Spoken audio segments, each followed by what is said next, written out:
السلام علیکم دوستو، آج ہم آپ کے لیے ایک بہت ہی پیاری اور آپ کے علم میں اضافے کے لیے ویڈیو لائے ہیں۔ امید کرتے ہیں ہماری یہ ویڈیو آپ کو پسند آئے گی۔ ہمارے چینل دیسی عوام کو سبسکرائب کریں، شکریہ۔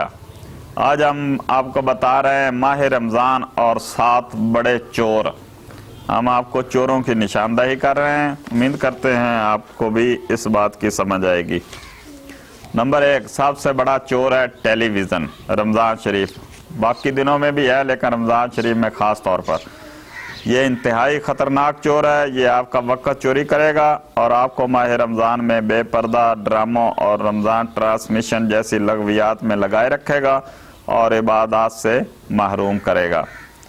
امید کرتا ہوں آپ اس چور سے زیادہ بچیں گے۔ نمبر 2، دوسرا چور ہے جس کا نام ہے بازار۔ یہ چور بڑا شاطر ہے، یہ آپ سے وقت اور پیسہ دونوں لے اڑے گا۔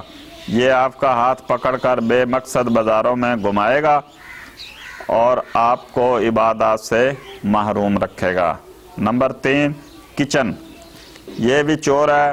یہ چور خواتین کو ٹارگٹ کرتا ہے اور رمضان میں انہیں طرح طرح کے پکوانوں اور ریسپیز کے پیچھے لگا کر تلاوت قرآن اور ذکر اذکار سے محروم کرتا ہے۔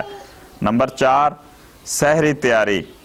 یہ بظاہر بزرگ چور ہے مگر یہ آپ کو آدھی رات سے ہی سحری کی تیاری پر لگا کر آپ سے تہجد، نوافل اور دعا کے مواقع چھین لیتا ہے۔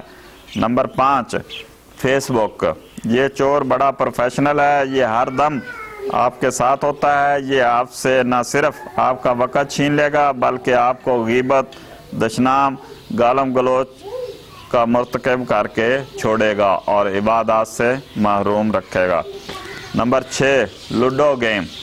یہ چور رمضان کے مہینے میں زیادہ تر دیہی علاقوں میں پایا جاتا ہے جہاں عموماً نوجوان فارغ ہوتے ہیں اور انہیں رمضان میں لوڈو گیم میں الجھاتا ہے۔ وقت کے ضیاع کے ساتھ یہ باہم جھگڑا بھی کرواتا ہے اور عبادات سے محروم کرتا ہے۔ یہ لوڈو چور جو ہے اس سے بھی بچیں۔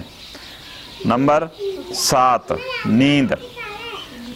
یہ چور ظاہری طور پر بہت چلاک ہے۔ یہ آپ کو ماہ رمضان میں تھپکی دے کر دن کا اکثر حصہ سلائے گا اور آپ عبادتوں اور سازشوں سے محروم رہیں گے، اس لیے نیند سے بھی بچیں۔ میں تمام مسلمان بہن بھائی ان اشتہاری چوروں سے ہوشیار رہیں اور عبادات زیادہ سے زیادہ کریں، اللہ پاک سے استغفار کریں۔